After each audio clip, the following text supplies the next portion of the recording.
მადლობა მოწვევისთვის. უზომოდ ბედნიერი ვარ დღეს.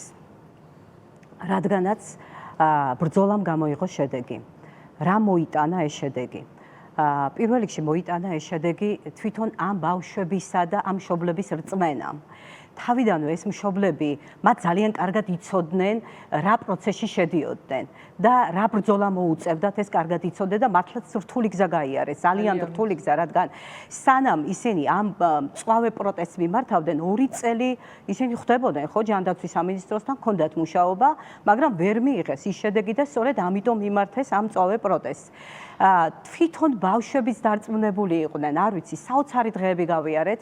მე პირველი დღიდან ვცდილობდი მაქსიმალურად მათ გვერდით ყოფილიყავი და ეს იყო არა მარტო ის, რომ ბავშვებს არ ხვდებოდა ხელისუფლება, არამედ ის, რომ იმედს კლავდნენ მათში, რომ ეს წამალი არ მუშაობს, ეს წამალი არაეფექტურია, ეს წამალი კლავს, ეს იმდენად რთული იყო, არ ვიცი, თვითონ ბავშვებმა ძალიან დიდი სტრესი გაიარეს, რადგანაც ყოველთვის ესმოდათ, რომ მომაკვდინებელი დავადება, ეს დავადება და ეს არ იყო მარტივი მოსასმენი, რა თქმა უნდა, მაგრამ მე დღეს ბედნიერი ვარ მაინც, რომ ამ გადაწყვეტილებამდე მივიდნენ. მართალია 2 მედიკამენტია საუბარი, მაგრამ ნუ იქნება ის ჯგუფი და იმედია ის 2 მედიკამენტიც შემოვა კიდევ და დაფინანსდება.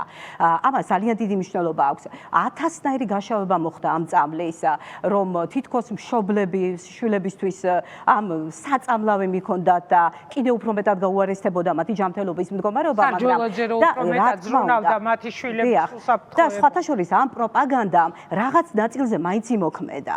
იმიტომ რომ საზოგადოების რაღაც ნაწილი თითქოს ფიქრობდა, რომ ნუ მართლაც რა უნდა ქნას ჯანდაცვის სამინისტრომ, როცა ეს წამალი დაუშვათ არ არის მიღებული ევროპის რაღაც ნაწილ ქვეყნებში დაუშვათ, მაგრამ საზოგადოების დიდმა ნაწილმა დაიჯერა, რა თქმა უნდა, ამ მშობლების დაიჯერა ამ ბავშვების და მე მინდა ვთქვა ის, რომ აქ საუბარი იმაზეც იყო რაღაც უფრო მანიპულირება, რომ თითქოს ეტლზე დაჯდებიან ბავშვები, იმიტომ რომ ეს დავადება ისეთია, რომ მაინც საბოლოოდ ეტლზე ჯდომა მოუწევთ.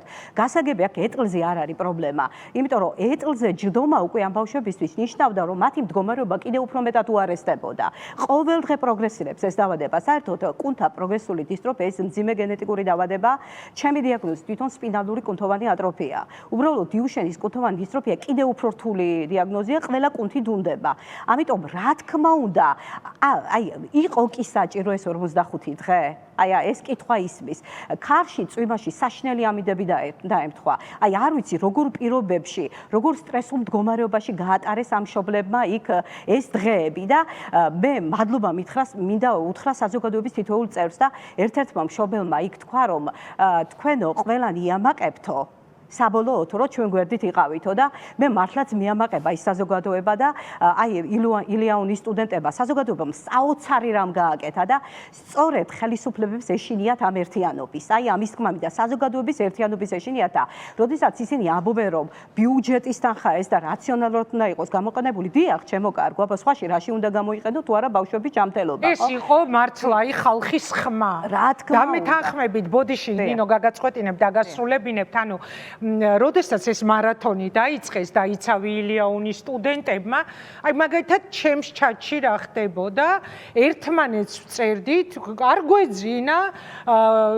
რომ იზრდებოდა თანხა, ეხლა ამდენია, ეხლა ამდენამდე ავიდა, ანუ ხალხის ხმა და ხალხი გააბრაზა ყველაზე მეტად და ეს ამისი დადასტურებაც იყო 2 მილიონის მოგროვება ამ სიტყვებმა, რომ რომელმა ხელისუფალმა თქვა, იცით რომ რაციონალურად უნდა ვხარჯოთო, საბავშვო ბაღების ფულის გამო, ჯარისკაცების ფულის გამო, სოციალურად დაუცველების ფულის გამო, სკოლების მშენებლობის ფულის გამო და ტენდერების და სხვადასხვა მამაძაღლობების გამო საკუთარი ministrები რომ ყავთ ციხეში გამომწყდეული და ეს იყო წარმოუდგენელი რამ საზოგადოებამ თქვა თავისი სიტყვა. რა თქმა უნდა და როცა ეს ხელისუფლება ამაყობს იმით რომ ჩვენ ხალხის არჩეული ხელისუფლება ვართო, ხალხის თხოვს რა თქმა უნდა, ამიტომ ხელისუფლებაში ყოფნა ეს კომფორტი არ არის.